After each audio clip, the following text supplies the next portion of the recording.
did you grow up and that kind of thing? Yeah, I grew up in Spartanburg, South Carolina. My wife and I moved down to Anderson 4 years ago.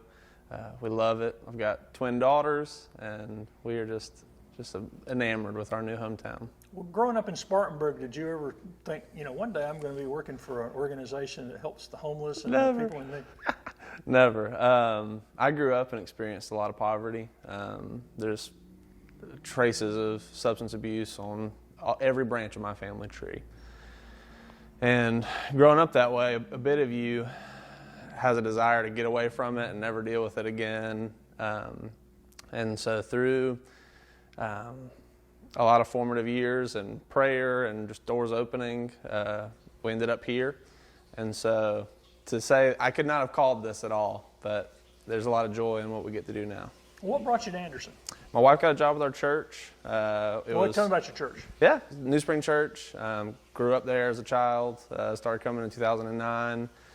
It's where I met Christ, and since then, since from 09 to now, it's where I've called home as far as church goes. Well, what got you from there to here? So my wife, from what? From being here and moving to Anderson to the Lot Project. Yeah. So my wife's roommate in college was married to a gentleman who used to work here. And so I met them 6 or 7 years ago. We were at dinner, like one of the first times, like the four of us got together, and he was telling me about what he does. And I genuinely thought, like, that's cool, but kind of crazy. Didn't really think much of it other than that. At the time, he was down here in Anderson. And as we moved down here, I was working at a restaurant in town, and I was laid up in bed with COVID. And he texted me and said, hey, we're hiring at the Lot Project if you're interested or know anybody. And I brought it up to my wife, and we thought about it and pursued it, and now here we are. So what did you initially do when you came here? Yeah, originally I came down with no idea, no plans. So out of high school, I just got straight to work. I felt called to ministry and felt called to do something good with my life. And college just wasn't in the cards for me. And so I just picked up whatever job I could find. When we moved down here, obviously my wife working at the church, I just found a job at a restaurant on 81 Mission Grill. A friend from church, Dan Pope, hired me, and we figured it out there for about 2 years, and then that's around when the door opened up here at the Lot. And when you first started here, what did you do here at the Lot Project? Yeah, so my first step in was as the Lot program manager. So it's a part-time role. The space we're standing in now is where we do Tuesday and Thursday community outreach meals. So free food, free hygiene, and free clothing for anybody who would identify themselves as being in need. So my first step in was being responsible for all the goings on in this program space. And then you weren't here very long, and you've kind of moved up pretty quickly, right? Yeah. So what's your role now? I'm the acting executive director as of last month. Right. The plan is for the board of directors here to put me through some training. Signed up for a Duke intensive nonprofit management tract at the end of March. And so at that point, once that's completed and once I do some more additional training, we'll remove the acting and I'll be the executive director here. And you were just honored by the Chamber of Commerce, right? I was. Tell people about that award. Yeah. So David Moore, my previous boss and now a dear friend, nominated me for the Chamber's 20 Under 40 award. And it was the most humbling experience, just getting to hear what he wrote about me and his application, or I guess my nomination that he wrote. And so I'm very, very grateful, truly. I don't deserve any of this. And so to have been sitting in a room with all those folks, and specifically some folks that really loved me, it meant a lot. For people who may have just heard the Lot Project, but they don't know anything about it, tell people what the Lot Project does and the services y'all offer here and how y'all help the community. Yeah. So the Lot is an acronym that stands for the least of these.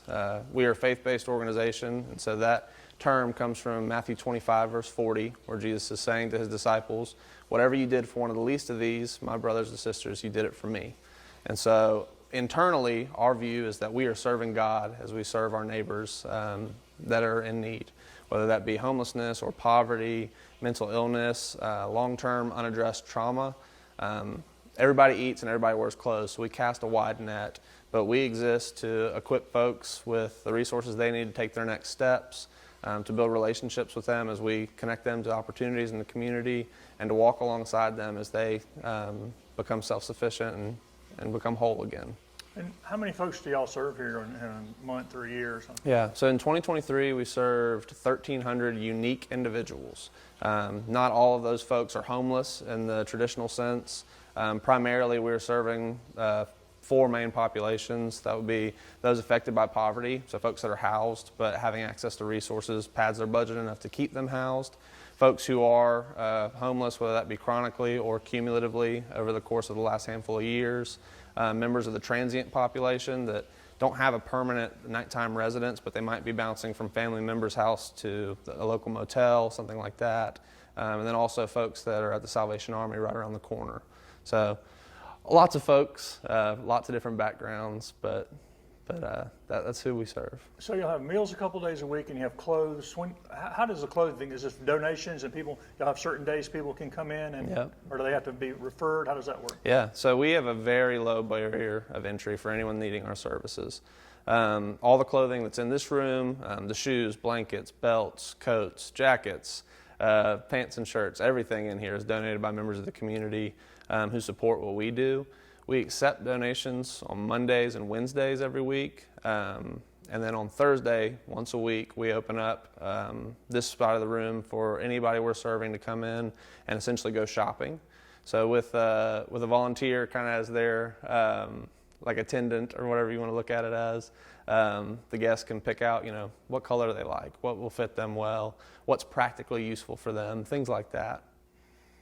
And the makerspace is a part of what y'all do too. If people are not familiar with that, remind people what the makerspace is. Yeah, so the makerspace has been a labor of love for many years. We are really overjoyed to say that we've been able to open the doors in the past year, and we've got big dreams of just hitting the ground running now that the doors are open. It is a fully stocked artist studio on the front half and a wood shop in the back half. The vision for that program is for folks in need or folks in the community at large to come in and have a platform to express themselves. Just about every single person on our staff or board of directors and so many of our volunteers have experienced the therapeutic nature of just creativity and expression. And so we just want to provide an area for folks in need specifically to come in, be a part of the community, and also just to create alongside us, whether that be art or building or learning a skill that they can take into the trades to better themselves for future employment opportunities. So the really beautiful thing about the makerspace as well is just how disarming it is. When your mind is able to just focus on the picture you're painting or the lumber you're moving around or whatever the case might be, you're going to act more like yourself than you would typically. And so we want the folks that we're interfacing with to come as they are. We want to get to know who they really are. And so in that space, it's really conducive of just community and building relationship. And do y'all work closely with the other groups like Hope Missions and AIM and the other groups, Clean Start? Do y'all work closely with all those groups? Yeah. How important are those partnerships? Yeah, partnerships are everything.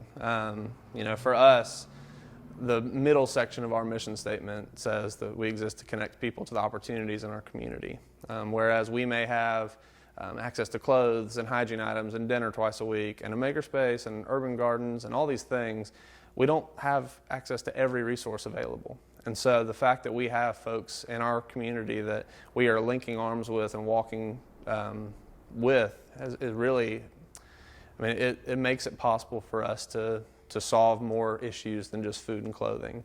And so we're just so honored and humbled genuinely by the number of folks doing good work in our community, and we couldn't do it without them. And you just mentioned the urban garden over in Outback Streets. How's that going? How's Yeah. that project going? It's going really well. So we have, in 2020, early 2023, we hired a new garden manager. And as we were looking at the program, we realized that at the time, we had the gardens growing and we were producing well, but we weren't interfacing with the actual neighbors in the Alphabet Streets as effectively as we would like to. So our kind of pivot point for the last year is that we are going to be really intentional about building relationships with the neighbors in the community, as well as continuing our efforts when it comes to the production of organic produce distributed for free We've started hosting weekly community outreach events. We call those Meet You at the Gardens. And so the whole point of those events are to bring the families and the children in the neighborhood into the green spaces for games and snacks, a time of fellowship. This year we were really excited because we had a neighbor on East Street host their daughter's gender reveal party for their baby at our garden. And so those sites exist to be green spaces and communal gathering places. Yes, the utility of them is to provide healthy food for the neighbors, but if it can also be a gathering space for the community to convene at, that's a really big deal for us as well. What are some of the challenges, and also what is the vision that you and the board are setting forth for the next maybe 5 years? Yeah. So we're 15 this year, an organization that has been around this long. We are realizing now more than ever the importance of succession planning and instilling policy and procedure to ensure that if, Lord willing, we're meant to be around for decades to come, we will have all the T's crossed and I's dotted to do so. Our next foray, Lord willing, will be really to hone in on our makerspace and to just see what can come of that space for the folks we serve and also for the community at large. As we look at the things we've accomplished in the years past, we've seen great success through our Village Homes program. And so, Lord willing, we would love to expand our footprint in there and enhance our capacity to house folks in a transitional housing setting. And what else do people need to know about you that haven't met you? What would you like people to know about you? I don't know. I love people. I think people are valuable. I think hardship in this life can give you an empathy and an ability to see the humanity in folks you might not understand. And so I would just encourage folks to know that I've been radically changed by hard circumstances and the grace of God. And I'd love to meet whoever I don't know already. Volunteers and local support critical to you guys staying open. How can people, if they see this and maybe want to volunteer or maybe want to donate, how can people get involved in what y'all are doing here? Yeah, absolutely. TheLotProject.com has all sorts of information about from A to Z of what we do.